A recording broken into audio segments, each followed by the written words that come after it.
when you have a funnel that has the ability to convert the right audience into a high ticket sale, traffic is endless, and traffic comes in abundance. So this is something that I learned when I was 21 years old, and I accidentally learned it. I didn't learn it because I'm so smart, or I don't have a degree. I dropped out of university in my final year. It's not that I'm smart. It's just I understood that timing is actually more important than any other things that you think makes a business work. It's not your team. It's not how much cash you have. It's not your strategy. Like, none of these things matter if you're not in the right time. Boom, boom, boom, boom, boom, boom. What's up, everybody? You're listening to the Hustle and Flowchart podcast with your boys, Mount Wolf and Joe Fear. Check it. Yo, it is Joe. All right, we are back, and this one is a goodie. This one especially, it just left a deep impact with Matt and I, and literally after recording this one, before we recorded the outro, which you'll hear, and you'll love that too, I'm pretty sure. Matt and I probably chatted for like 30, 40 minutes, just totally lit up about the concepts that we learned on this one, and I hope you do as well. So today on the show, on this episode, we have Shaqir Hussyin, and I'm just going to call him Shaq because, feels like I'm hanging out with like that really legendary basketball player too, Shaq. That's cool with like size 18 shoes or whatever. No, I'm just kidding. Different Shaq. All right, so this Shaq is a complete badass. I mean, the guy thinks in a whole different level that is just bigger. It's clearer. He has his priorities straight when it comes to how he is engaging in business himself. He doesn't try to do too much. He focuses on the right things. He prioritizes things like doing nothing, and you'll understand why, and he'll explain that every single day for about an hour a pop.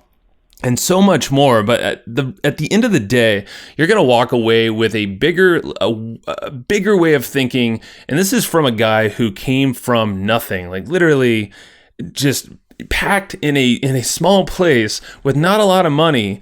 But he came from so much abundance and conditioned by his parents and those around him to take him to the spot where he's at now. And I think you'll see why that's so important with what he's done, coming from literally nothing to so many different companies, and he's 8-figure businesses multiple times.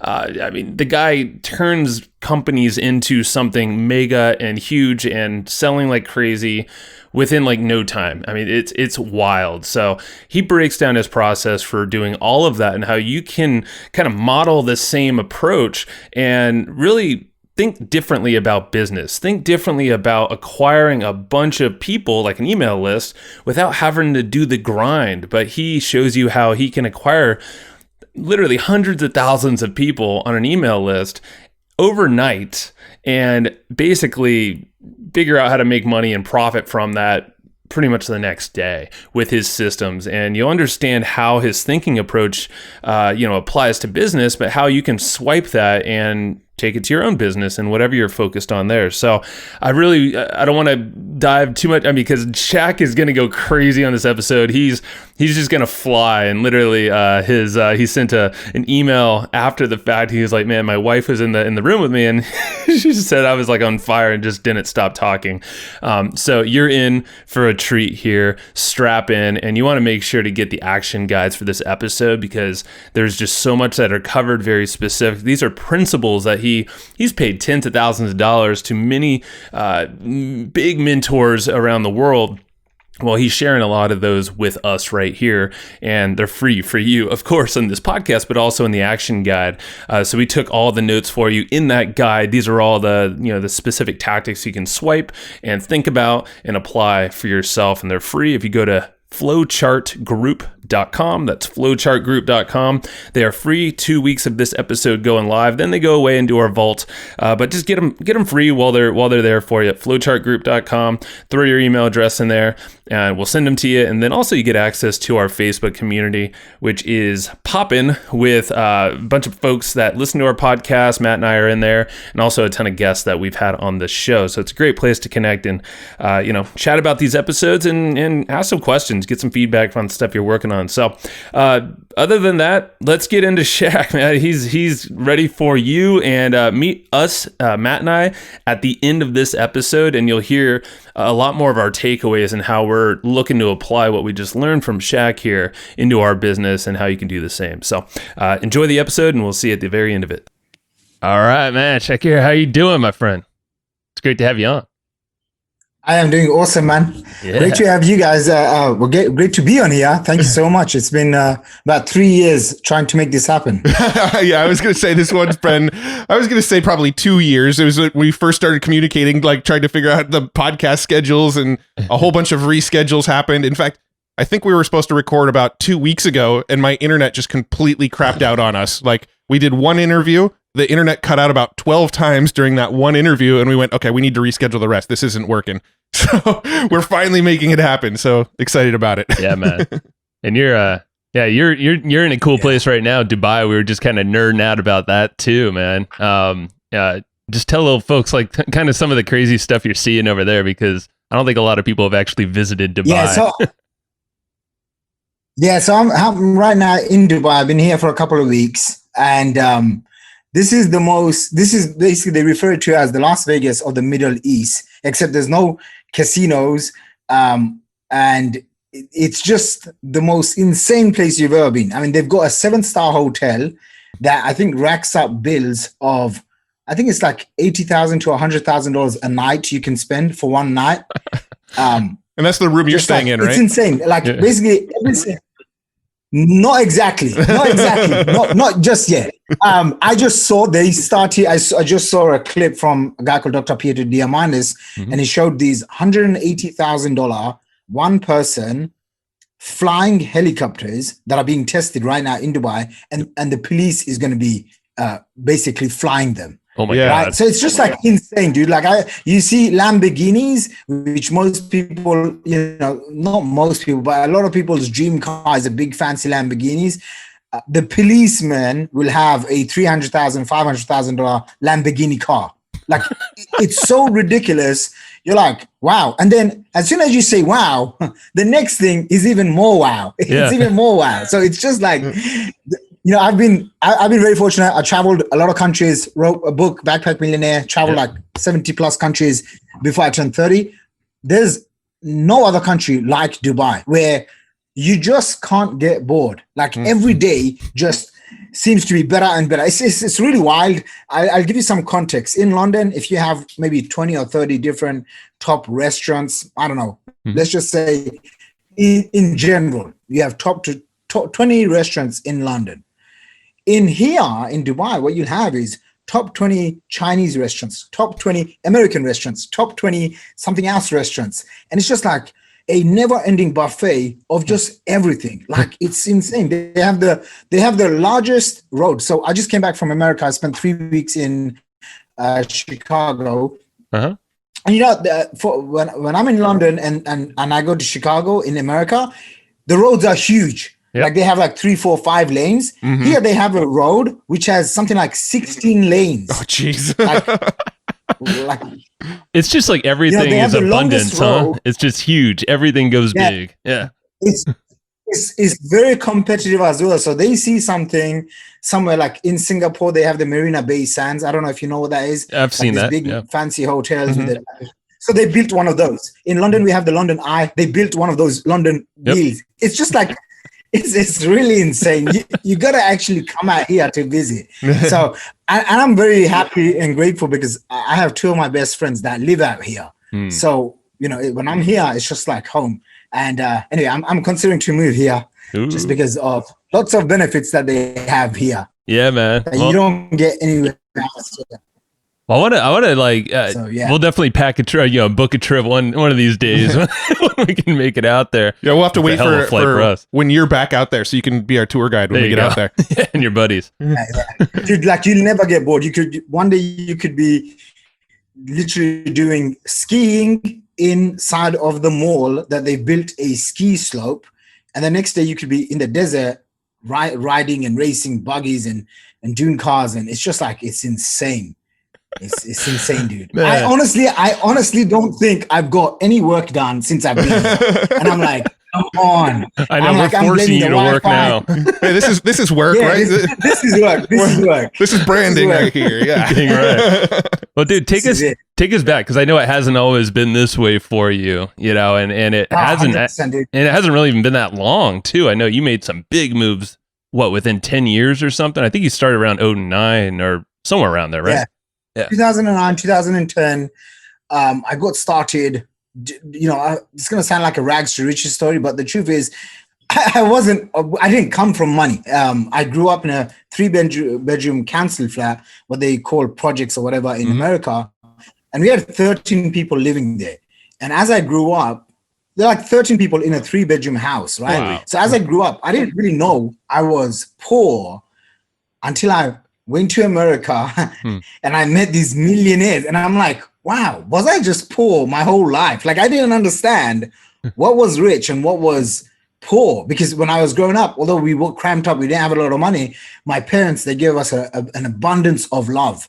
And it's only now do I really appreciate that, because I realized back then it helped me with my self-esteem and my confidence, right? And so, you know, even if I didn't have a lot of money, and as a family, we didn't have a lot of money, my parents still instilled so much love, kindness, generosity to me and to my family. And that's what kind of propelled me to have this confidence. I'm going to go try this. And even if it doesn't work, I'll be okay. And so what I was doing when I was, I guess, 15, 16 years old, I used to go to the markets and I used to go and sell mobile phones, electronics, like everything under the sun. And when I was probably 16, 17, I was importing things from China. Alibaba was just starting, you know, AliExpress, those things were just starting. I would import things from China and I would go door to door, literally door to door, knocking on my neighbor's door, trying to sell them this stuff. So I got started in entrepreneurship fairly young. I've actually never had a real job per se. Yeah. I've never been employed by like a corporation or company or someone. And when I was 19, I went to a personal development seminar.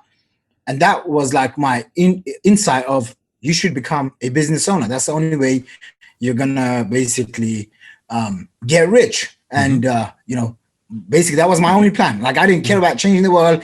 I didn't even know what entrepreneurship was. I was like, I want to get rich. And so when I was 21, I started coming online, 2009, coming online, finding, you know, entrepreneurs, and mainly these were Americans. Okay. So I have a lot of love for American entrepreneurs, should I say, because in the UK, you know, not to talk bad about the UK because, you know, it's my home and stuff, but the UK people is a little bit different. They have a little bit more of a closed mindset, skeptical. It doesn't matter what anyone says. I've been an entrepreneur. I've lived in the UK my whole life and I've traveled a lot, right? And when you travel a lot, you're like, wow, American people are really open-minded. Or wow, British people are like this, or Singaporeans are very strict like this. You know, you just learn a few things culturally, right? Yeah, and it's totally like, it's like, look at in America, they really push this, you know, be an entrepreneur, you know, you got freedom and stuff. The freedom, in the UK, American dream. It's not like that. So, yeah, American dream is like, I don't know, is this something called the British dream? I don't know, you tell me. Never heard of it. I was never taught. There's a British dream, right? And so, I basically get an email one day. I'm sitting in the basement of my dad's friend's basement, you know, where he basically said generously, come and work as this in your office. And I get this email from these two guys in America, and they said, come to Las Vegas. They were from New York, and they said, come and rub shoulders with millionaires. And my eyes just lit up. I mean, I'm like 21 years old. At the time I had like long greasy hair. I was super overweight, like morbidly. I was like morbidly overweight, basically. Wow. And I didn't have a lot of confidence. But man, when I saw for $1,500, I could go to America, and there was this. Because before that, I used to just watch these people on the internet, right? So I was like, I don't know if they're real. I don't know if they're a scam. But when I got that invitation, come to this live event, and you're gonna be able to rub shoulders with millionaires. I was like, how much is this? When is it? Right. Yeah. And I didn't have the money. So I called up my best friend and I said, you're my best friend, and I know you have some life savings. You need to give me $1,500 right now. That's a good best friend. Yeah, what are you talking about? And so I told my parents, and they said, like, what are you talking about? I said, dude, I'm going to go to Las Vegas. Anyway, long story short, I go to Las Vegas. That was my first insight into internet marketing and how to make money on the internet. Okay. I came back home. I put myself into $45,000 worth of debt because I had absolutely no idea what the heck I was doing. But I knew if I could buy my way in, I could at least have access. Within 3 years, when I was 23, I made my first $1 million. And then it was $1.2 million. The next year I doubled it, 2.4 million, 3.6, 6.5. By the time I was 26, I made my first $10 million. I made every single mistake under the sun when I made that first $10 million. Every single thing, from taxes, hiring friends and family, buying lots of stupid things, investing in startups, giving money away, in the $20,000, $100,000 to friends and family. Like the most insane thing. I made every single mistake. I got punched in the face 101 times. And then I took a break, 26, took a break for like maybe 1 or 2 months. And then I got back on. And within the next 3 years, I did $30 million just before I turned 30. Wow. And then I said, okay, I'm going to take a little break, which I did. And I just got married. So I took my wife traveling around the world for like 18 months. And then you kind of get bored because of traveling too much. And earlier this year, I was invited to go to the ClickFunnels Award. I got these 2 8-figure plaques. Yeah. And then it just something inside me just reignited myself. So I joined a bunch of masterminds, which is what I usually do. And I'm basically back in the game. I thought, hey, I'm going to do these podcasts. And I've made a lot of mistakes and I made some money as well. And so I'm just willing to share whatever I've learned. And so I'm an open book. You can ask me anything, good, bad, ugly, dude. Ooh. I'm here. So what is the business right now? So how would you describe what your current business model is? So the current business model is, I'll give you an overview and then I'll go real deep into it. And then I'll tell you the stats. I'll tell you the mistakes people make, even I've made. So the current business model is very simple. We have a couple of authority leading websites. So funnels.com is one of them. wealthacademy.com is one. There's a few others, but let's just say stick with those 2. And what those 2 sites do is that they lead with valuable education where someone comes in, they watch a webinar, and then they get on a phone call. Through a discovery session, we'll prescribe whatever their challenges are, and then we'll offer them programs anywhere from $3,000, $5,000, $10,000, $20,000 and beyond. That is what I call my multiple 8-figure boring business. It's the most boring thing. It's not sexy. There's no fancy things behind it. And we can go into the psychology of it and why it works and all of this stuff. But essentially, that's the business model. Is right now we have a high-end funnels agency service where we help people with their funnels, their offers, their high-ticket programs, help them scale 6 to 7, 7 to 8 figures and beyond. So that's good. I mean, I love the fact boring businesses. It's really if you locate an offer that really works and solves someone's need. But it seems like what you've figured out, you're just throwing traffic at it. You have enough of this input to a webinar, and that's the trust building, that's the education, all that stuff, and then the sales happens after that. Seems very personalized. If you have a sales team and then you have multiple options on the back end. Yeah, 100%. The secret to making this offer work is firstly understanding that when you have a funnel that has the ability to convert the right audience into a high ticket sale, traffic is endless, and traffic comes in abundance. So this is something that I learned when I was 21 years old, and I accidentally learned it. I didn't learn it because I'm so smart, or I don't have a degree. I dropped out of university my final year. It's not that I'm smart. It's just I understood that timing is actually more important than any other things that you think makes a business work. It's not your team. It's not how much cash you have. It's not your strategy. Like none of these things matter if you're not in the right time. Does that make sense? Sure. And this is what I figured out when I was just 21 years old. And I can give you 3 examples, real case studies, because sometimes, when you listen to people, and that's one of the reasons why I want to do these more podcasts is because I'm like, I listen to a few podcasts and I'm like, but they don't really share what's really going on, right? And the real psychology. And I'm like, put me on a podcast and I'm going to share with you. So I'll tell you what happened. 21 years old, I started doing affiliate marketing. And what I found out was within the community of doing affiliate marketing, they had maybe, 10,000 customers or whatever they had. Within that community, there was a lot of people that were struggling with a pain point, right? And so here's what my first model was I used to do affiliate marketing for myself. I did 6 figures. And then I thought, you know what, I'm really good at traffic generation. So I would be a high-end traffic consultant. So I started charging people $10,000, $25,000 for traffic consulting. And people would come, they'd pay me. Sometimes they fly to London, they'd pay me. And I'm like, this is really cool. And I remember hiring a guy called James Shramko from he's a good buddy. Sydney, Australia. Okay, yeah. Sydney, Australia. Okay, so yeah, so you guys know him. And, you know, I was really young back then. I don't know, 22. Okay, it was definitely before I think I was doing, I don't know, maybe $1 million or less than $1 million.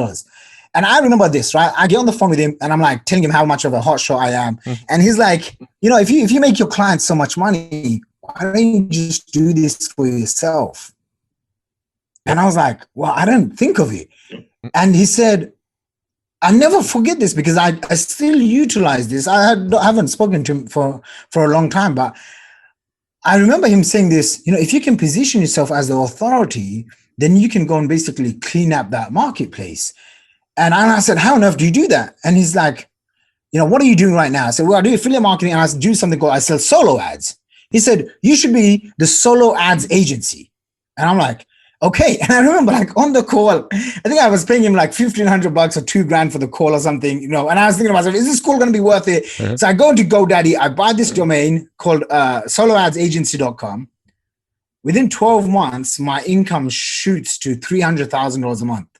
That year I did $3.6 million.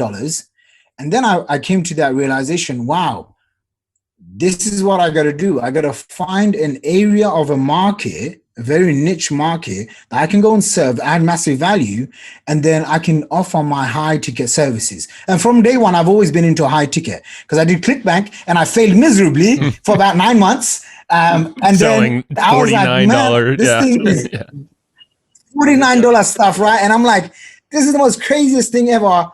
And then I closed one high ticket sale and I made 25 G's. And I'm like, okay, I'm never touching anything low ticket, which is still something I do right now. I only focus on high ticket offers. Actually, right now I'm working on a $400,000 offer. So that's a whole other topic. But anyway. Yeah, kind of curious later what that is, maybe. Yeah, but go on. Yeah, maybe. So as I'm going through this phase of understanding how to build authority, how to be a market leader, not to everyone, but a very specific group of people, I just replicated that formula over and over again. So I saw that business get to $300,000 a month. And then anytime I want to go and dominate a niche, I basically find a group of people. They have to be hungry. They have to be willing to spend. They're easy to reach because I don't like to work hard to get a few customers at a time. I want to work smart and I want to get a lot of customers in one go. And so the next one that I came up with, okay, so that's, you know, basically one example. That one did more than $3 million, about 3.6, whatever, $4 million, whatever. The next one was funnels was coming out, okay? And this was before ClickFunnels. And so what I found was a group of people in a community, okay? And you can go and find this. You can go find this in ClickBank. You can go find this in Facebook groups. You can go find groups of people that are underserved, and then you can position yourself as the authority. So the next one, I found a group of people and they were running home businesses. They were running affiliate offers, whatever. And I came up with this hook angle story, which was the reason why you don't make money is because you haven't positioned yourself. And the only way people make money is when they position themselves as a gurus.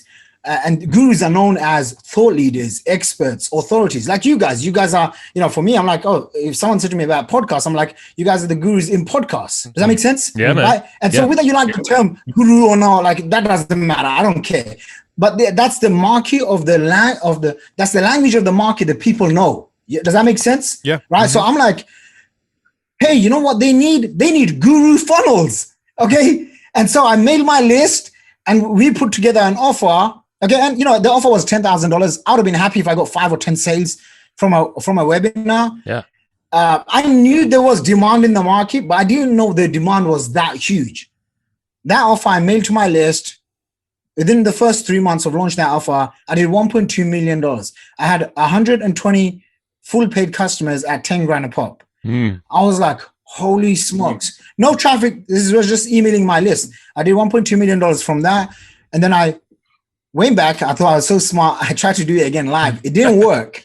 So I just put it on. I found the first version and I put that thing on an automated webinar. That campaign did $3 million. Okay. Way more than $3 million, but we're just going to keep it at $3 million. Okay. Because who's counting? No one except for me. Okay. Here's the thing that happened after doing this for and making over $3 million from one webinar. I realized, wow, I can do $30,000, $10,000, $50,000 per hour activities, or I can do $50 per hour activities. So right now I have a list of a very few things that I do, which I look at as my critical few, and everything else is this trivial many. Everything else must be eliminated, delegated, automated. I don't want nothing to do with it. I want to focus on the highest leverage activity I can do. Greatly influenced by two mentors of mine. One is a guy called Dan Sullivan from Strategic Coach. Another guy is a guy called Perry Marshall, wrote the book 80-20. His mentor is a guy I learned a lot from. His mentor is called Richard Koch. Richard Koch is a British entrepreneur who basically is close to being a billionaire, but the guy works like something like 4 hours a week or something really ridiculous. Yeah, anyway, he's really mastered this 80-20 concept. Those guys are all like, guys. Have you guys got Richard Koch on here? We're in chats to have him on. Actually, we are going to have him on in a couple months. But you're exactly right. It's him and Perry. Perry's been on a few times. He's a friend too. And nice. And yeah, it's just everything you're saying is totally right. And it's the trivial mini. Yeah. And what are the few things, just really fast? I don't want to ruin the flow here, but what are the few things that you actually spend time on? I'm curious about that. I spend time on thinking time. I spend a lot. This is what I realized.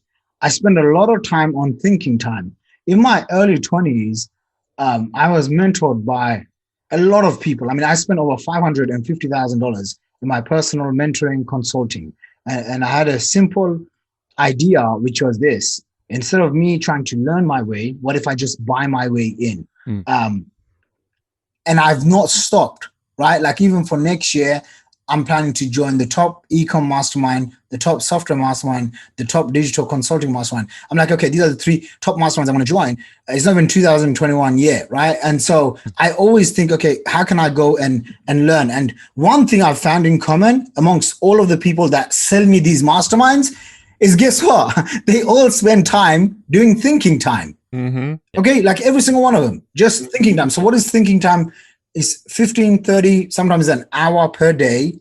And I first learned this when I was at Tony Robbins' Plan and Partnership with Keith Cunningham. He basically said, have you interviewed him? The Road Less Stupid. That's not his book. Yet, but okay, The Road Less Stupid.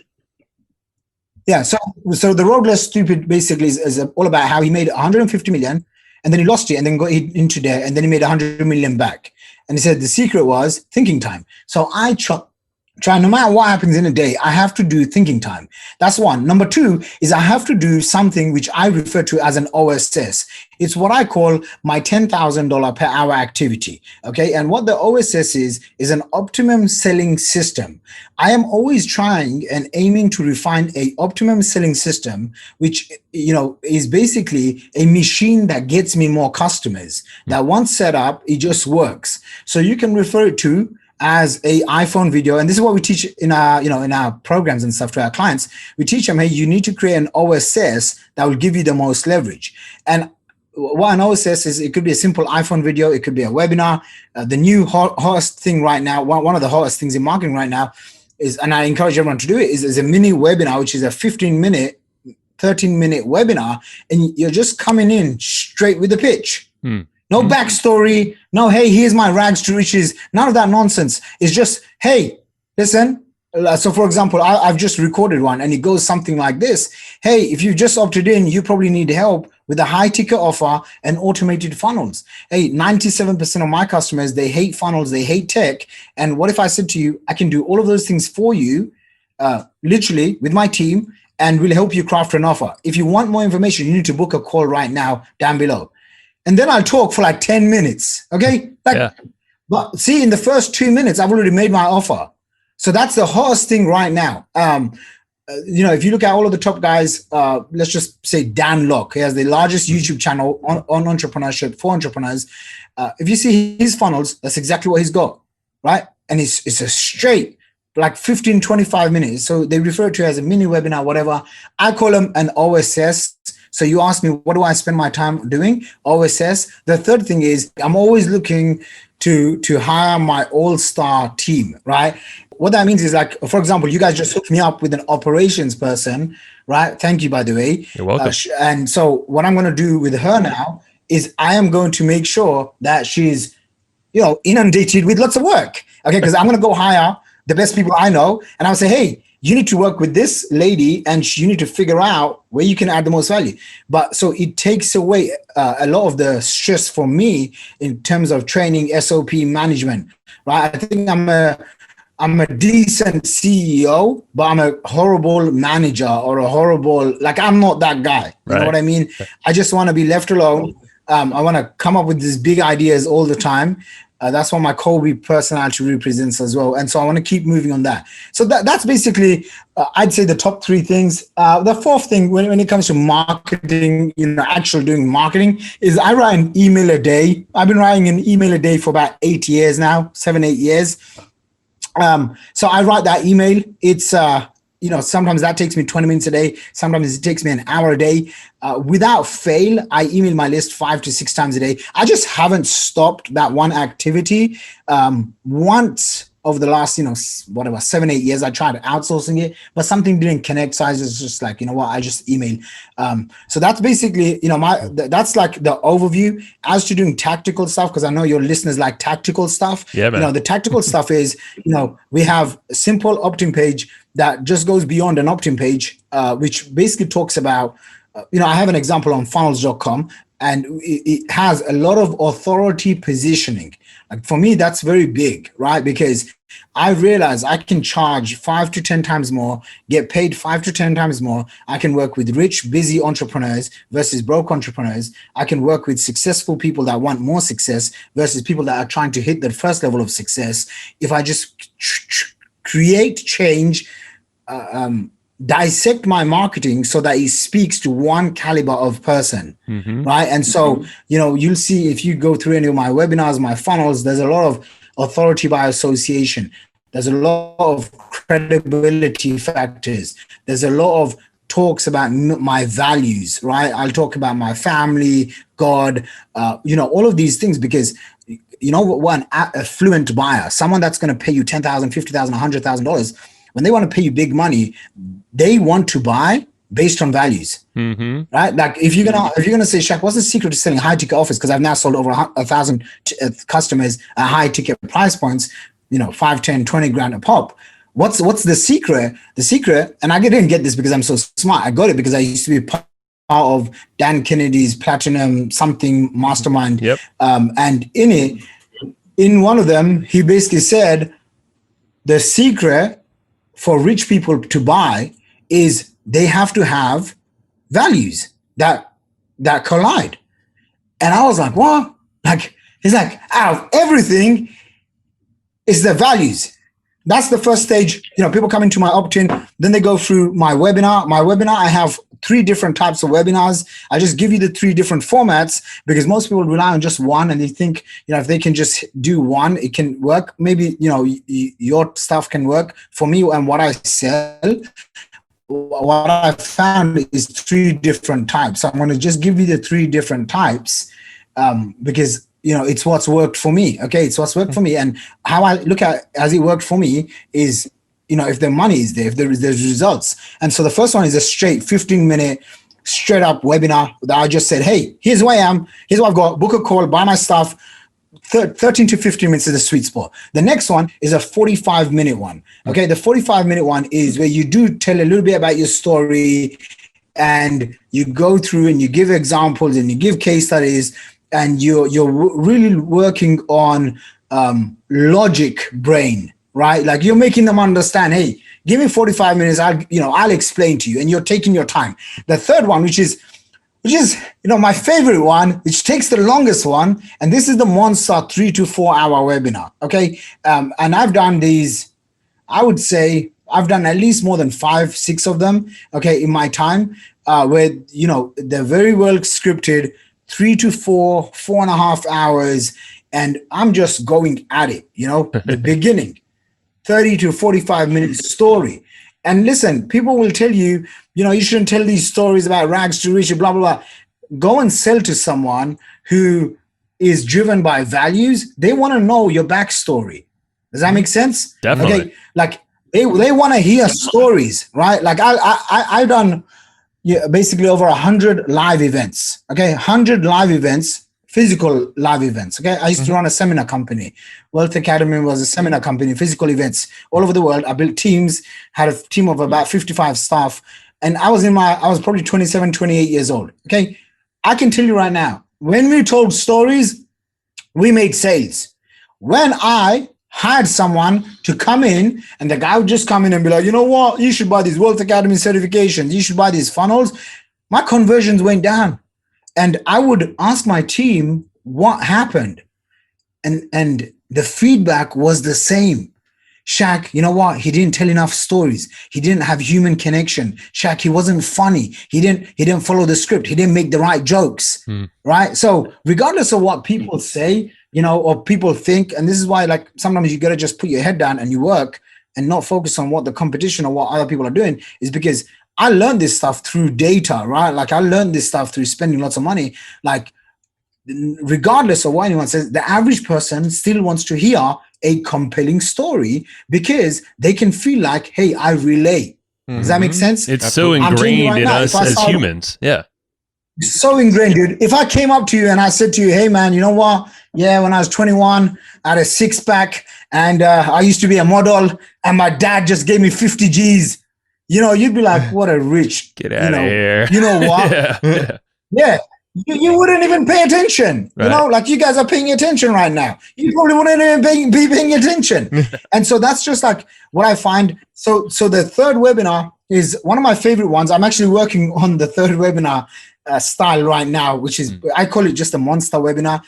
This one's going to be a good 4 or 5 hour webinar. Wow. And I'm really going to really go in at it. You know, I'm going to go really in at it from beginning, you know, 30 to 45 minute story, backstory, lots of proof, lots of results, credibility, then go in for like an hour of content. But even the content that you give, if you give them too much content, the prospect feels like, I can do this, I don't need you. That used to happen at my seminars, right? Because what we would do in my seminars is we would teach people affiliate marketing funnels, and then the smart cookies would come and be like, well, I just learned all this, and so why do I need you guys? Right.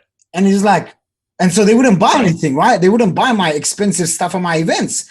And I used to think, okay. And, you know, when I paid Russell Brunson $25,000 to join his mastermind, I couldn't attend his mastermind, but what I did get was a one-hour call with him. And in that call, the nuggets that I got, even till today, they impact me. And one of the things like he was talking about is identifying basically the myths that's already in the person's head. And if you can, you know, join that conversation, you can understand those myths, you can overcome those myths. Then what happens is they themselves have epiphanies.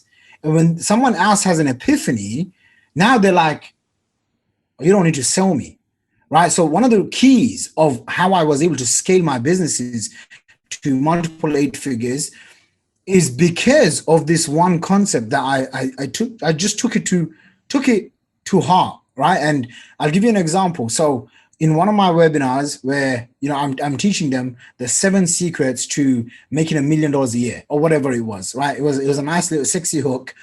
And once they come in, I'm telling them, guys, these are the 7 steps. You need to have an opt-in, you need to have a webinar, you need to have email follow-up, you need to have an integrated product suite, which basically means you need to sell multiple things because people want to buy multiple things, right? And people want to buy at multiple price points. And then you need to have a follow-up machine, which includes live events or direct mail. Okay, all of these things I've done. And so now I've basically given someone the 7 steps, right? Now they're in their mind, they're like, now I understand. Right now, the person feels smart, enlightened, and empowered. But they also feel like this is a lot of work, man. You know, especially because guess what I do? I then flash all of the to make it real for them, I flash, all of the I'll pick up maybe say 10 top gurus, okay, or 20 gurus or whatever. And I'd say, this is the one commonality of every single one of them. And no one's sharing this stuff with you. And I am. And the one commonality is that every single one of these guys have positioned themselves as a guru. And that's why they make money. Okay, that's why their funnels convert. That's why they have higher conversions. That's why they can charge more than $2,000. And you don't have that. And so now I've outlined 7 core elements. And then I say, hey, listen, how would you like my team and I to do it for you? Yep. That's perfect, man. Yeah, because you showed them all how complicated it is. You showed them the what, but not the how. Yeah. And dude, that's all I do. That's all I've done. And I think I'm going to do that for a little while. Next year, I'm transitioning into software as well. Mm-hmm. And so, but that's the essence of the entire business model is that I go and find underserved markets. So I'll give you, my latest thing now, which is obviously growing real fast, which is funnels.com. And what that is, I own funnels.com, salesfunnels.com, funnelsagency.com, basically all of these top domains. I spent a little fortune about 5-6 years ago because I saw the trend was going, right? And so for me, like, I don't think I'm the smartest in the room, but I do think that I can get lucky if I'm riding with the smartest people. And, I have, Russell Brunson, friends, like Mike Phil saying that they created Groove Funnels, right? Mm-hmm. And now they got 50,000 users. ClickFunnels has over 120,000 users. And so it's not like the market is saturated or it's going down. There's plenty of space, right? And so for me, what I look for is, okay, I see a whole marketplace being educated right now on the topic of sales funnels.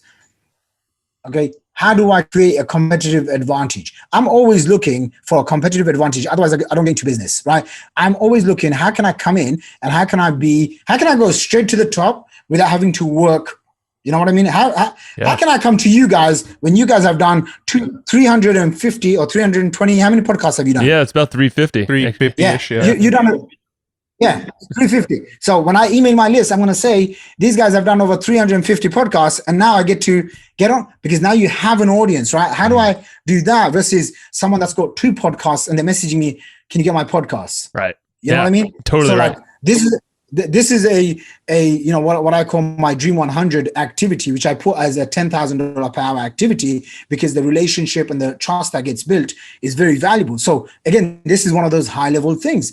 And what I'm always looking for, and this is a key ingredient, is I'm always looking for how do I create a competitive advantage in a marketplace, even if it's crowded, whatever, it doesn't matter. Right. So for me, I came in and I'm like, I just got these 8-figure awards. So it makes me a little bit different because I have these results. Mm-hmm. Okay. 2, I have all this authority by association with all these guys claiming to be funnel experts. Okay. Which some of them are, and so I can leverage all of that. 3, I happen to be friends with a lot of these guys. I just was on Kevin David's podcast. He's got like 1.2 million subscribers. I was on a guy called Nathan Lucas. He's got 400,000 YouTube subscribers. I think I'm getting on Dan Locke's one soon. Uh-huh. He's got like 3 million subscribers on YouTube. So, I'm like looking at it, I'm thinking, okay, how do I go straight to the top and then position myself in a unique environment, right? With a unique offer. And that's another thing that you need to have is once you have these elements dialed down, you need to come up with something that the marketplace feels like this is new. It gives them hope, and it's part of a bigger mission. Okay, so my one is very simple. I'm launching the world's first ever sales funnel certification, and you're going to be certified under funnels.com. That's pretty sexy. Mm-hmm. And then you have the cred behind it all. Yeah. Thanks. Right? And almost everyone that I speak to, they have a big smile. They're like, wow. But here's the thing, right? You guys probably have more money than me. I don't know how much money you guys make, but you guys, even with more money, okay, you guys look really rich, by the way. Okay, even with all the money and what we feel rich. We're abundant, damn it. Yeah, I like it. I like your lifestyle. This is one of the reasons why I connected with you guys. Yeah, man. Now, imagine if you like, what doesn't matter, if you whatever money you have, how would you compete with funnels.com certification?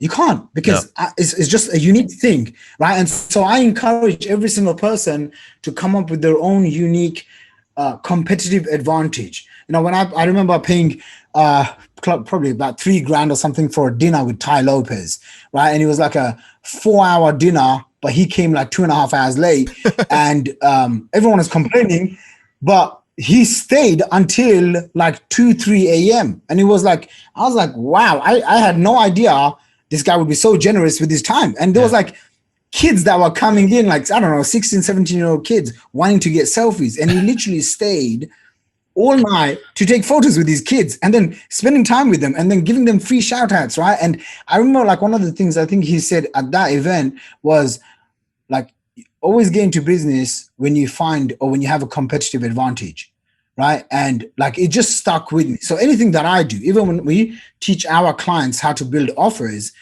sometimes they forget that they have so much experience, expertise, connections, networks. They can tap into their own experience, into other people's experiences, right? And then they can position an offer, right? And I believe that if you can do that, if you can get the angle of, hey, how do you position an offer in a unique, new manner that gives people hope, that creates something bigger than themselves? I think those are kind of winning ingredients. And then when you have that offer dialed in and you have, email automation and all of this stuff set up, honestly, traffic is the easiest thing to get. Growing and scaling the business, it just catches fire. Okay, This is basically what I've worked out. Yeah. Anyway. Take a breath, my man. You've been flowing. I mean, there's no way. Like this is. I have a page of notes here, just scribbles of all sorts of things. I mean, I know we're kind of running out of time, so probably don't want to open up another loop. Yeah, I mean, there's a couple things that I know. So we've got maybe a few minutes left together. So maybe like the quick overview, but there's two little. Yeah, two little rabbit holes that maybe we can like touch on really quick. One, you built a list of over 600,000 people on your email list. I was kind of curious if there is any sort of tips around email list growth that you can give. And then the second question, I'll just give them to you both now so you can riff with them, is you mentioned that you bought 2 businesses, which effectively doubled your overall business. And I was wondering if you could speak into that for just a minute as well. Yeah, of course. Remember, I said I'm an open book, so you can ask me anything. So I spent about 5 years of my life working my ass off to build my list, which was about 250,000 subscribers. I mainly did it through Facebook ads, through solo ads. Solo ads is essentially where you find someone else who has a huge list and you go and buy mail jobs, okay? Where you go buy mail jobs, they email the list. Like right now, I just got a pitch from someone from digital marketer, Ryan Dice's company. It's like 19 grand or 12 grand or whatever. It's like under 20K, and you can pay them and they'll do a mail job to their list, which is a Black Friday offer. In my mind, that's like a no-brainer because they have a 600K list. So that's what's called a solo ad. Facebook ads, everyone knows you place tiny little ads on Facebook. Either you learn the skill yourself or you go hire someone to do it for you. I always hired someone to do it for me. So I built the first 250K subscribers through that. Then I have one of my friends who was one of my clients and a friend, and he had a business that was doing $100,000 per month profit. And he says to me, Shaq, he's got a list of 200K and he's willing to sell me half of his business as long as I come in and I integrate a back-end high ticket offer. Okay. And I'm like, this is the easiest thing ever because this is what I do. And he used to do something called JVZoo, like low ticket products. So JVZoo is like a platform like ClickBank. They sell like, I don't know, $50, $100 products, low ticket stuff. And he was doing that. So I come in, I buy his business, and I get access to his list, okay, which was about 200,000, and he had like 50,000 front-end customers. And I acquired that list, and I think to myself, whoa, it took me 5 years to build my list, right? And in one night, I just doubled the entire business. Yeah, man. How good is that? Get that? Yeah, it's huge. And I'm like when I saw, and back then, listen, no one was teaching me this stuff. I don't know. I just came across it and I was like, oh, yeah, I should just buy it. When I saw that, I was like, wow, that business was called .com. It was basically a mix of software plus backend offers. The next one was a guy approaches me and he says, they just bought something called betternetworker.com. Okay. Now I knew Better Networker because when I was a newbie, I used to go and post in that site. Right. It had, I don't know. Do you remember betternetworker.com? I remember the name. Yeah. I remember using it a long time ago. So Better Networker. Yeah, betternetworker.com was built by one of my friend, Mike Dillard. He spent $1 million cash building that site. Okay. He built that, and he kind of got burnt out the whole home business, network marketing, internet marketing space. So he kind of moved into financial space. These young kids come along and they're like, Shaq, we need help. And we're willing to give you 30% of the business or something, right? And I'm like, no, I don't want 30%. I want like half of it. And so we come up with an agreement that I control the domain. I take access to the entire list, which at the time was 80,000 strong. And I think there was about 10 or 20,000 paying customers. And I said, basically, I want access to all of that. Okay. Because I'm a writer. I'm an email copywriter. I'm a marketer, right? Like I like to write and make offers. So I knew if I have access to someone's list, I can make a lot of money. So I basically figure out how to do a partnership with them. Well, I think I paid 30 G's for it. Okay, the first one I paid 200 grand for it, but I made my money back within about 45 days because I just sold a high ticket offer and we did like 400K. And I'm like, I just made my entire money back, which was insane. The second one, which was Better Networker, I acquired 80,000 subscribers. Okay, and I paid 30 G's for that one.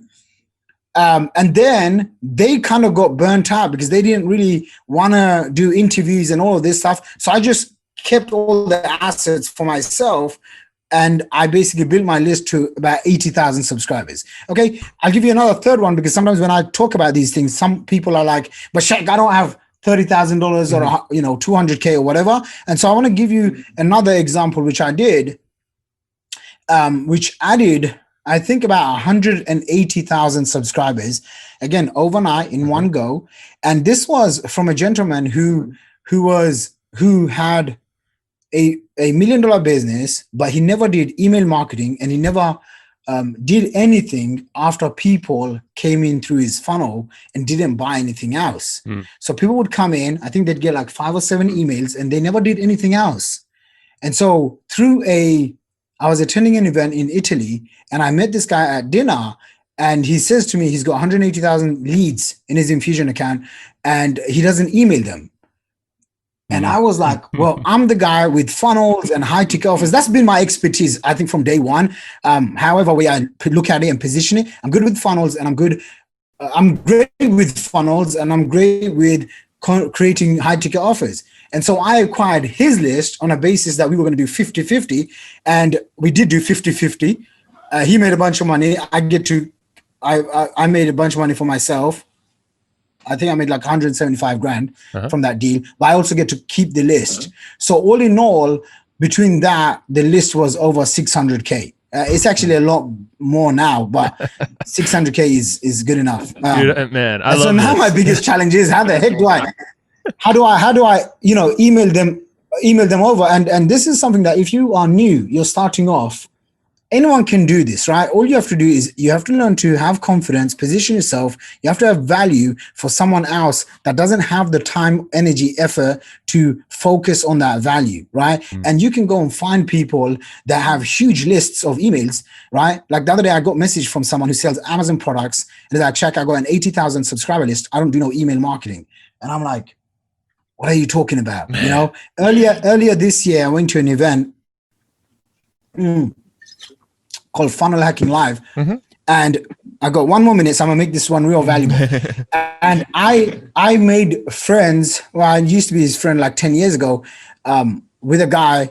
And he said to me, Shaq, I spent $1.3 million. I made $1.4 million back. And what I found was I have all these emails now, a huge list, but I don't want to do any email marketing. I've got nothing to sell. Do you have any offers that we can sell to that list and we can just do a partnership? And I'm like, so you can find people in your warm audience, right? And you can find them, you can figure out how to partner with them. You can have to figure out how to do profit sharing, whatever the case is. Anyway, that's one of the fastest ways you can build your list. Right. Brother, you have given me so many ideas and we've already been thinking around this path, but just for list growth alone, I mean, it's like you're gold, Shaq. We need to bring you back, man. I swear. I mean, I know the folks are going to love you. Yeah, we'll do a round 2 for sure. Yeah, we got you right at the minute. So give us, where should people go find you, maybe explore one of these webinars you got? Yeah, just head over to funnels.com. I change the webinar probably once every month. just because I'm in testing phase, so you can see all the stuff I'm doing. Yeah. Funnels.com, funnels.com, one word. Head over there, and you'll be in good hands. Perfect, man. Awesome, I just man. heard the ding right now, so right on the minute. I appreciate you, brother. Have fun in Dubai, and let's chat again soon. What's up? What's up? What's up? Yo, that was a good one. Dude, I'm jacked up. I think I say that was a good one at the beginning of every outro. I think so. So was this one really good, or that one was it junk? That was crap. Let's throw this one away. I'm gonna tell Shaq.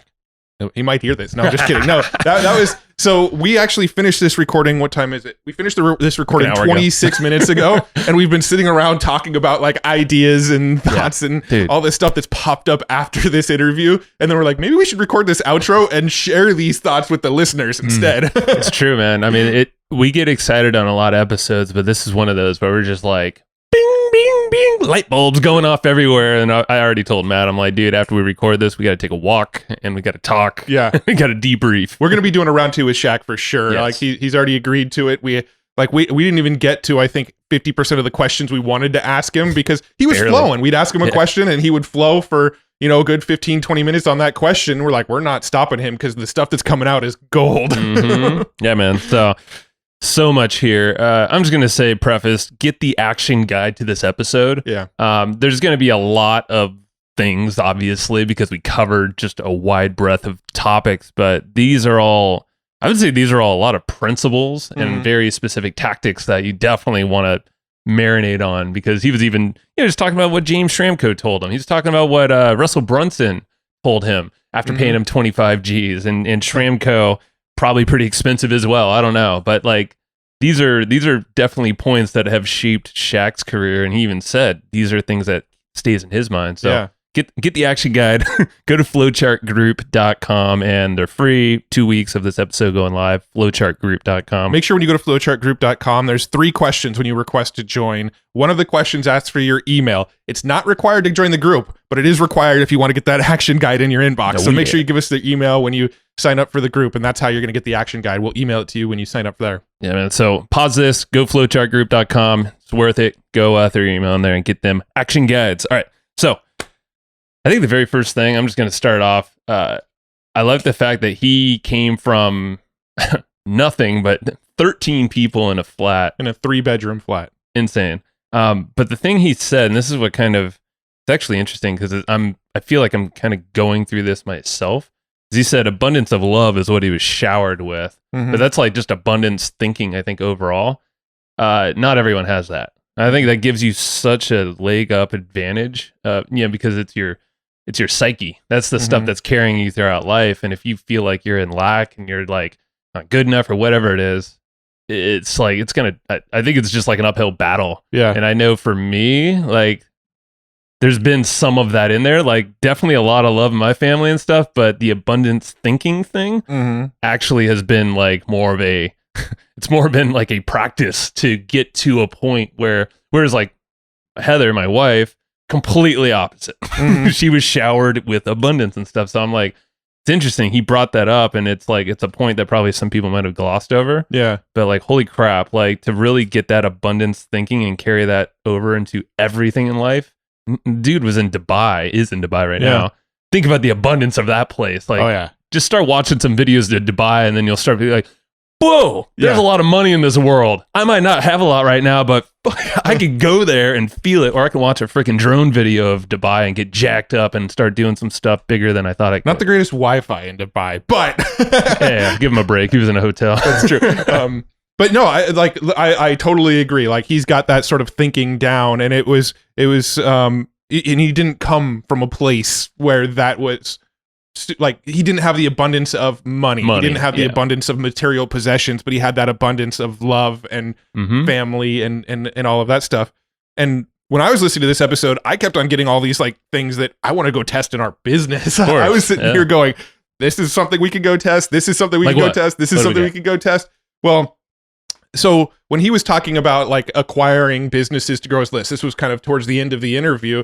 I asked him sort of 2 questions when we had 9 minutes left, and he just like rapid fired the answers. And in that 9 minutes, I was like, this little 9-minute clip is pure gold. Maybe right that's here. the YouTube clip. That'll probably be one of the YouTube clips there. But that like little 9 minutes where he's just like rapidly explaining how he grew a list to 600,000 people. I was just like, I was blown away because he talked about how he acquired 2 different companies that already had lists, and just like overnight he acquired like, what was it, a 200,000 list and another one that was like 80,000 or something like that. Yeah. And so like overnight he acquired 2 different lists, sold some high ticket offers to those lists, which is his specialty. That's what he does, and sort of doubled his money on the investment. And then there was another one where he said he basically just partnered with somebody. Somebody said, look, I've got a list of, I don't remember what number he said, 120,000 people. He's like, this person came to me and said, look, you can mail my list and we'll just split whatever you make off of this list. So we didn't even have to buy one of these lists. He just went to him and made an offer to the list, and then they split the revenue, and he managed to get a copy of that list. Yeah, man. I mean, we're dabbling in that. We've done that, not to that scale, because we honestly haven't had that intention. Yeah. It's more to like software. We want to get in software and get that. So like, that's why a lot of partnerships that we make and create, and, you know, they come from relationships like on this podcast and listeners. But yeah, to use it for a specific purpose, like Shaq, list growth, he has this mechanism that he's really freaking good at, which is high ticket sales. And these people might be struggling with that. So they know that because of his authority and cred and all that. And then, yeah, the partnership is like, well, let's share that list or acquire that list, control it. And now, bam, overnight, you don't have to do this, like, you don't have to run a bunch of Facebook ads, Google ads, and try to like get all this slow list growth. Yeah. Boom. That's how you freaking grow. And even mentioned digital marketer. Yeah. Like email drops and paying for that. And I actually saw this promo, and it just makes a lot more sense. But you said, like, yeah, about $20,000, like they will do an email drop to their list. I don't know. There's probably more to it too. Yeah. But like, of course, with the relevant audience, and this applies to probably any other company, you can always outreach and like offer something and see if they're open to it. But it's like that can grow your list overnight. He has a way to, you know, to make those costs, make it a profitable thing, probably overnight as well, through some webinar and funnel that he already has. Yeah. Brilliant. Like, why wouldn't you take up someone on that offer? You know, it's probably the best audience in the industry. I mean, if you know how to double that $20,000 through whatever the email is that you write, whatever offer, break even. Even if you break even, you're probably going to capture a big percentage of those people onto your own list, and it's worth it. Oh yeah. Right. So, like that was super valuable. And then he was also talking about his other sort of core list growth strategy, which was solo ads, which I found kind of almost like a trip down memory lane for me, because that's how I built my list in the very, very beginning. You know, when I first started the WordPress classroom stuff back in the early days, I grew my list through really, well, let's call it 3 methods, right? So I would build an opt-in page.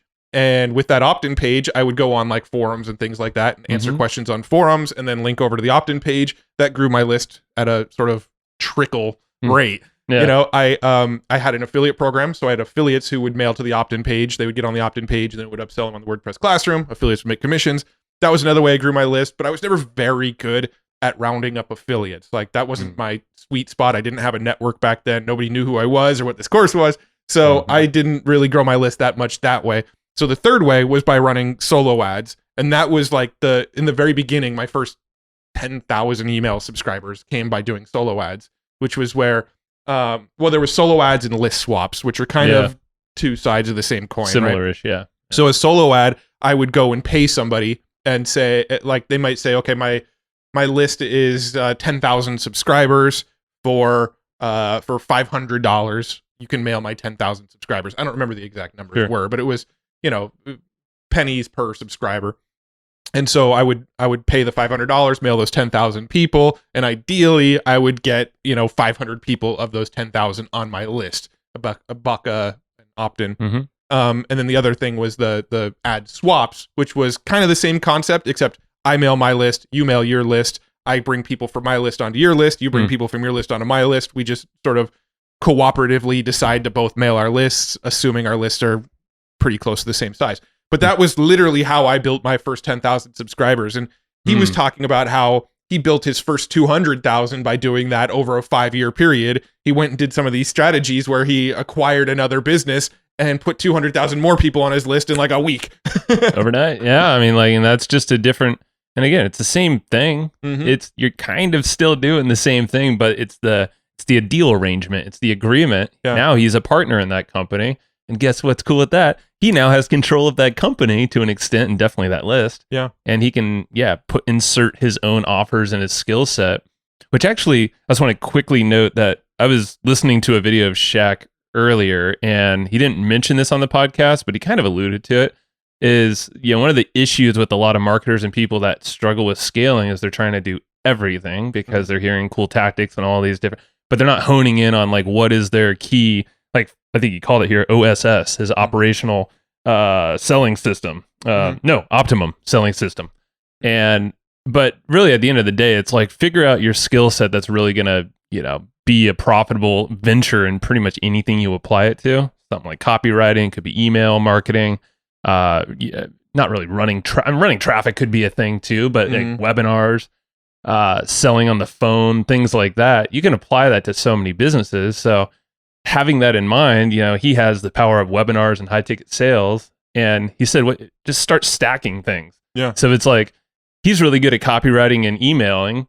Well, he has a sales team. So he said all he did is he just stacked a sales team on the back of what he's already doing well.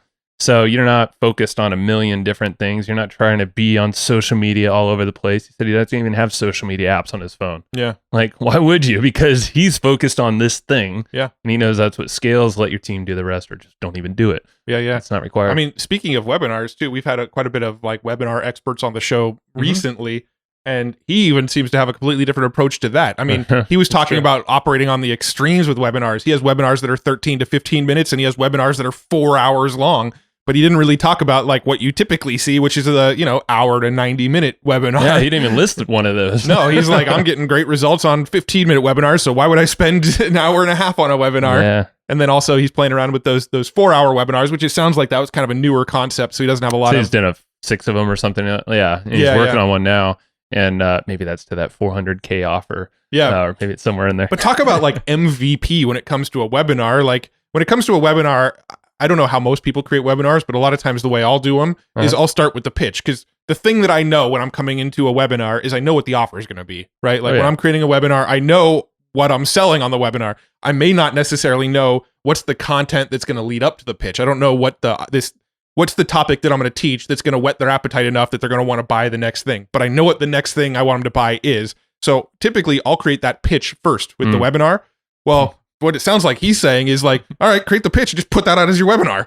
I mean, might as well start that way, right? It's your MVP. And I think Joel Urway is actually, he teaches this concept, and he has a whole different podcast. He's been on this show. I think we'll bring him back soon. And he really dives deep into this model. And it's probably a different variation, but it's very similar. It starts with a very mini webinar, but it's like you go to the top of your offer. You're pitching something from day one, but you can always follow up with other things in different ways. Yeah. But yeah, man, I mean, like if you're struggling around webinars and stuff, the pitch, your product, and just get that dialed in, throw that in the first couple minutes, like you said, and then just essentially, fill it up. I don't know exactly what the structure was the rest of his webinar, but it's probably not much. 15 minutes, Yeah, no, I thought that was an interesting concept.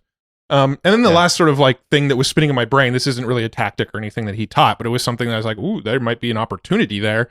Is like, we don't actually have any sort of high ticket offers in our own business, right? So like one of the things that kept on popping into my mind is like, that's 100%. This guy's true. got some systems for selling high ticket stuff. We don't, but we have an audience. Maybe we can sort of cross pollinate a little bit there. And that's exactly what I was thinking too, because that's he won't touch small ticket offers because he knows he doesn't want to work too hard. Yeah. Like you have the input, you have an amazing, authority, you have all this cred built up. Like in kind of speaking to us too, but we do have a different model, of course. But yeah, there's nothing to say we can't also include solutions like that help the profitability and like also help customers and listeners out with some solution that they might be struggling with. And yeah, I mean, pairing up with someone like him or partnering. I mean, we've done that kind of, that's how we would do it at least. Yeah. I mean, we don't have any sort of done for you offers or funnel offers or any of the types of stuff that he's doing. So it's like, maybe there's an opportunity there for us to go, okay, once a lead's been on our list for a little bit, like maybe they get passed over his way and he can offer the high ticket offers and we'll split the people that we pass along. What do you guys think, huh? Listen, who knows? Yeah, we'll see. I But mean, just some ideas that I'm throwing around. That was one of the things that came to mind. And one thing that, Joe and I were talking about this before we hit record on this outro is that what most people don't see about our podcast is, they see the fact that we're interviewing all of these like really smart entrepreneurs, like really well-respected entrepreneurs.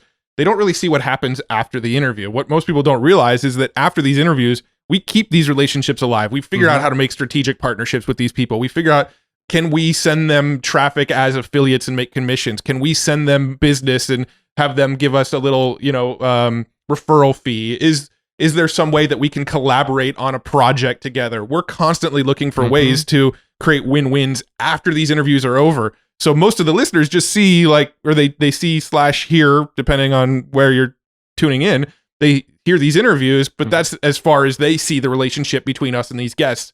But our big goal is always to keep these relationships going and build on them and figure out win-win opportunities with these people. Relationships are our currency, 100%. Yep. And we did that with Shaq even before the episode. Yep. Yeah, I sent him over a couple names, a couple folks that really have been helping us out, and it's a couple things that he needed in his business. And it was a couple of emails that he was sending back and forth with me last week. He was just like, "Who are you? Yeah. Like, where did you come from? You know everything. You have the solution to all these things I need and that I'm struggling with." And I'm like, "I'm your new best friend." And that's he's the power just of the network. I'm like, so yeah, I mean, just give. It's just the power help of the people, network man. and follow up. And I mean, you look at what we do. I think what we do well is I think we network and we get to know a lot of people really well. Yeah. And then we figure out like systems and play with tools and sort of collect tactics very well. Right. So when you think about those two skill sets of like network and like sort of, let's just call it collecting tactics and strategies and stuff, we kind of got to a point where we have solutions for almost anybody who approaches us. We either know somebody we can connect them to. We have a tactic that we think they might be able to experiment with. We have, we have a tool that we may be able to suggest to them. Like we've sort of built this collection of tools, tactics, and network that now we have a solution for almost anybody who needs some sort of help from us. Yeah. Well, if you think about the people that are probably closest to you or the ones you think of often, they're probably the ones that are most resourceful. Mm-hmm. Because they're going to probably have the answer to something you need. And I think that's something we've created for ourselves, is just being extremely resourceful. And, obviously it helps to have a good bond with people as well. But just being resourceful and being open to helping folks, Matt's dropping water everywhere, is the key thing, I think, is being resourceful and just treating people cool and not. There's something Derek Sivers said. We've been reading his book, and we'll have him on the show eventually here. Been in some chats with him, but he doesn't put any one person any higher up on a pedestal. Right. He doesn't weigh anybody more than the other. And I feel like that's something we used to do. Mm-hmm. But through the course of this podcast developing, that went away fairly quick. That was like within the first year, we're like, oh, all right, people are people. Yep. And, some people just know really well about something of their specialty, kind of like Shaq here. Mm-hmm. He doesn't know, he told us he doesn't know really know podcasting. And I was chatting about with his email stuff. That was one of the solutions. I referred to him. He's doing kind of just like a bunch of blasts and emails, and that's what. But there's segmentation and all these other things, and we hooked him up with actually it was Joe Kearns and Mike Alvarez. I'll give him another shout out. Yeah. But and he was just like, oh my God, and just think of these, just resourcefulness can create a cool bond and maybe some collaborations, partnerships in the future. Long game. That's what we're always thinking. So cool, man. Well, that was 18 minutes. Oh, wow. Yeah. And easy webinar. Oh yeah, man. All right. So speaking of webinars, you now have new strategies, ones that we've never known of before. With the 15-minute webinar, the 45-minute webinar, and then that 3 to 4 to 5 hour webinar, whatever, the monster. You could do that with Easy Webinar. Yeah. So Easy Webinar is the tool. They're sponsors of our show. They've been for a long time. We use them when we do webinars. We don't do webinars enough, but I think we will now. Maybe some 15-minute ones to test out. But Easy Webinar is hooking you up. They're basically an all-in-one solution that you can do all of these things that he just said, and then you can automate and do all these other funky, cool strategies too. If you go to easywebinar.com/hustle, they are hooking you up with a nice discount on one of the plans. One of the plans. Yes. I'm like the rapper. Do I hear an echo in here? Who just repeats what you say? What? Yeah. What? I'm just gonna start saying weird stuff and make you repeat it. All right. I'm down. Yeah. Go grab Easy Webinar. Grab Easy Webinar over at easywebinar.com/hustle. You'll dig it. And they rock. You rock. And lastly, share this episode. Yeah. Grab the notes and share this episode. Yes. Not the notes. Action guide. Action guide. Yes. I've been told that I'm not allowed to call them notes anymore. They're action guides. Notes suck. Action guides actually help you out because, come on, we all like action, right? Yeah. Action packed. But yeah, get the action guides. Flowchartgroup.com. Give us your email. Promise you will not receive spam from us. Maybe from other people, but not us. Don't worry about us. Well, not as a result of us. That's true. We're not going to sell your email or anything. No. Correct. And share this episode with someone that you think might need a little, I don't know, bunch of ideas. There's a bunch here, but yeah, share it around. I mean, we're just trying to grow this podcast, and it's already doing well, but at the same time, we just want more people. And we like notice too, like when you share it and you point people to it, and other people start talking about it, like we know the names and we see the people that are out there sharing it and helping us spread the word of the podcast, and we really, really appreciate you. And a lot of these types of people are the ones that you're hearing us give a lot of shout outs on the podcast. So thank you. We really, really want to thank you. And those of you that are out there helping us spread the word of this show, we're going to keep talking about you and spreading your praise as well. Yeah, man. And we're tag us too. Please tag us, because we want to see that. We'll freaking shout you out too. Absolutely. So make us known that you're helping us proud. out. Make us proud. Yeah, you're already making us proud. You're still listening to us. That's true. If you're still here, we're proud of you. Yes, we are honored. Thank you very much. We'll see you next show. Bye-bye. Thanks, everybody, for listening to this episode of the Hustle and Flowchart podcast. Before taking the time to listen, we want to give you something a little bit special.